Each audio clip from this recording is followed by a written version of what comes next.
Good afternoon, colleagues, friends, students, honor guests, and distinguished speakers. Today we're having the first lecture of the Masri Institute ESCWA lecture series. This is started with an effort by Ms. Rola Majdalani, the Director of Sustainable Development and Productivity Division at UN ESCWA. She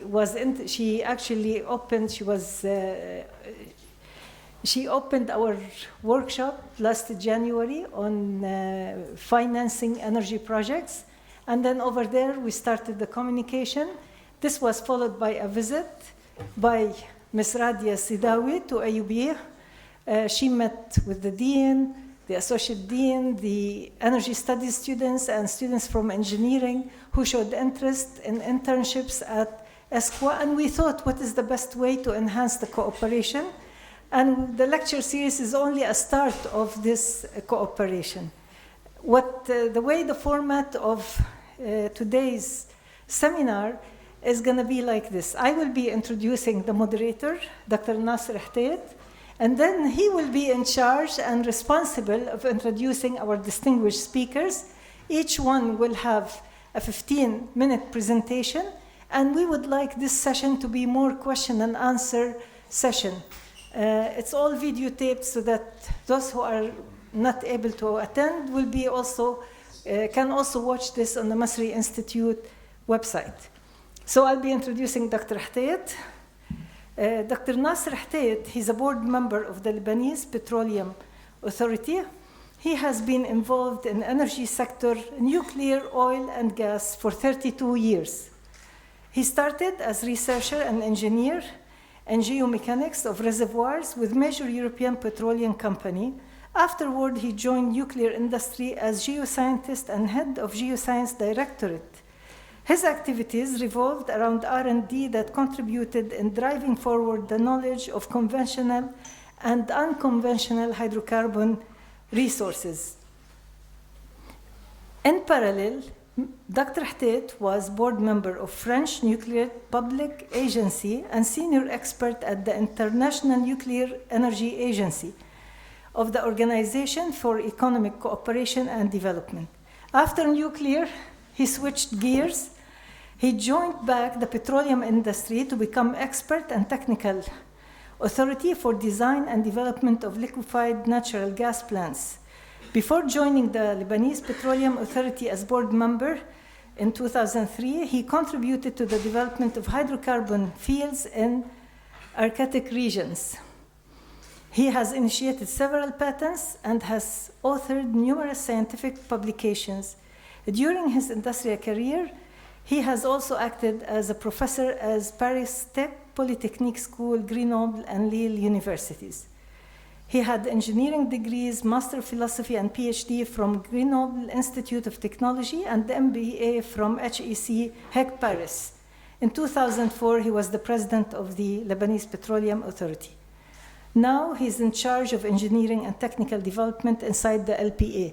So I think you can actually address all the issues that the speakers are gonna talk to us about. The floor is yours.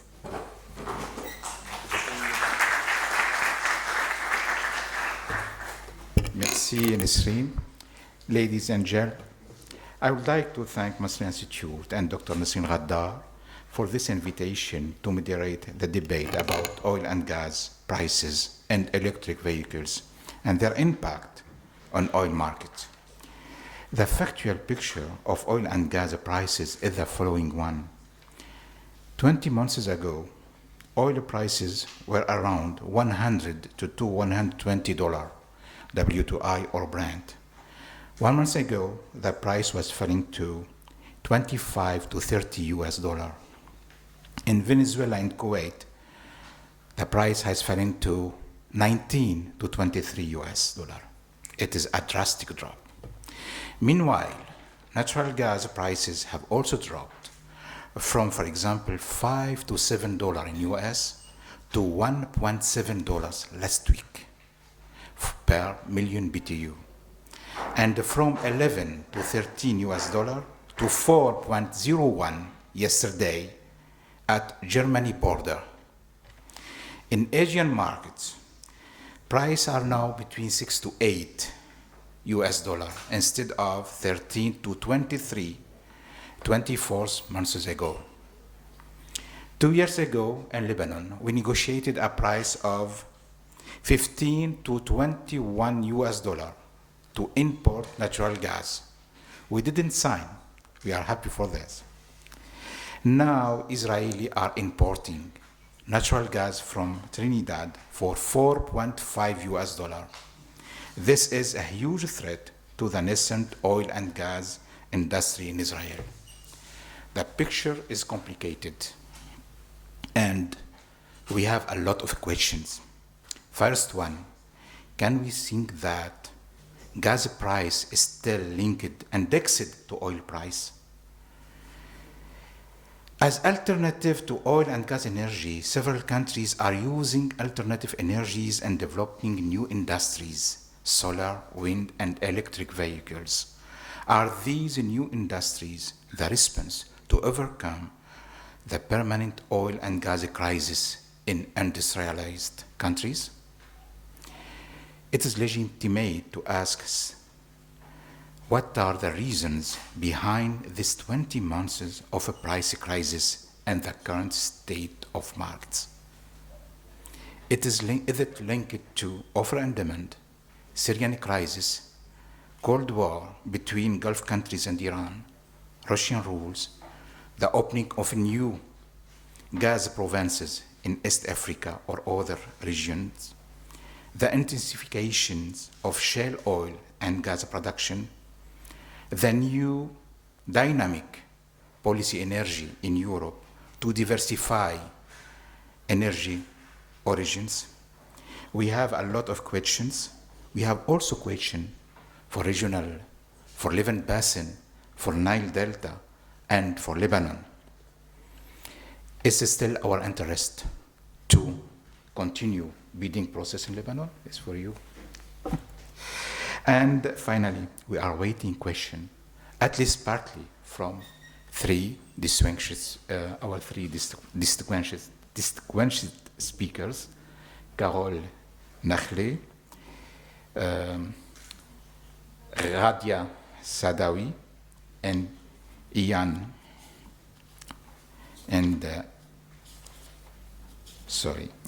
Walker. Let's start with Carole Nachle to talk about oil and gas, about oil price. Carole is a lecturer at Surrey University and director of Crystal Energy. Dr. Nachle is an energy economist with 20 years of experience in energy policy and investment, international petroleum contracts, fiscal regimes, and oil and gas markets. Dr. Nachle has worked with major and super major oil and gas companies, with policymakers such as House of Lords, international organizations such as IMF, World Bank, universities, and research institutions, Surrey University, Geneva University, and LCPS in Beirut. She's at the origin of the creation of the not-for-profit organization Access for Women in Energy. I remember we did the same in the 80s for mining industry in Europe. Dr. Nachle had authored 2 books, Petroleum Taxation and Sharing the Wealth. Carole, the floor is yours. You have 15 minutes to enlighten us about oil prices. Thank you.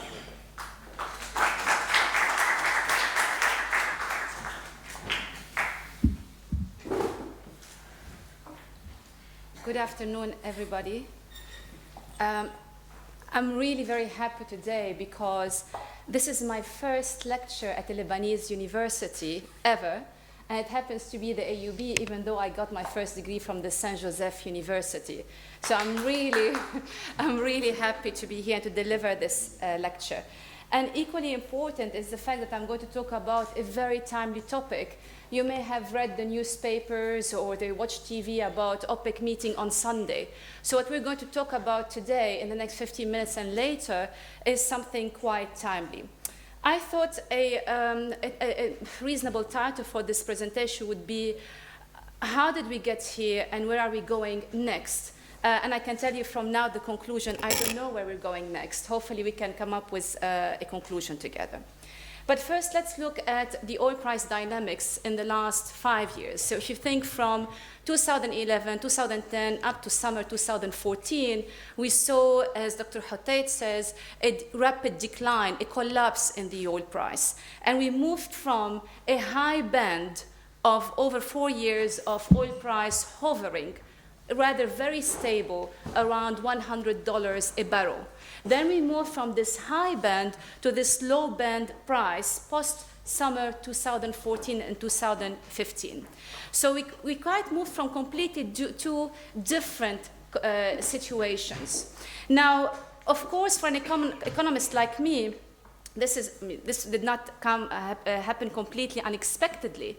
Actually, what was abnormal is this stable band, the top band, which happened between 2011 and 2014, because when you have a global market, stability is not the norm. Volatility is the norm. So that's why, from an economics perspective, we're just wondering, when will that stability in the oil price going to go one way or the other, either further up or going down? At the end, we end up going down. I'm going to share with you the story.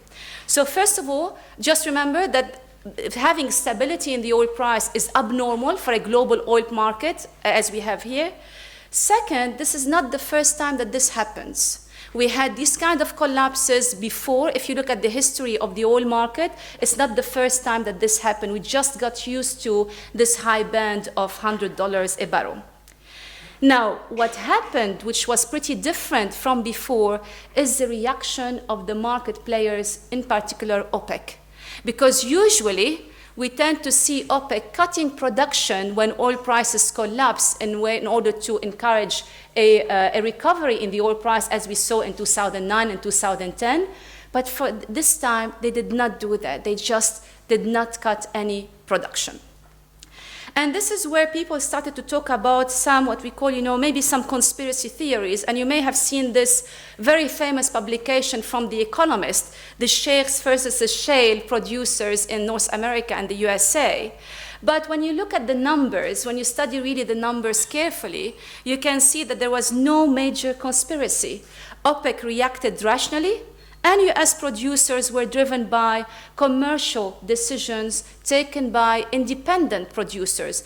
As many of you know, when you use the word independent, these are very small players. So the word major goes for the big boys in the oil and gas industry, and independent are small companies that drove the shale revolution. So let's look at, before we be able to talk about where the oil price is going next, let's see what happened before. So if you look at the oil supply, between 2011 and 2013, we had two very opposing forces taking place at the same time.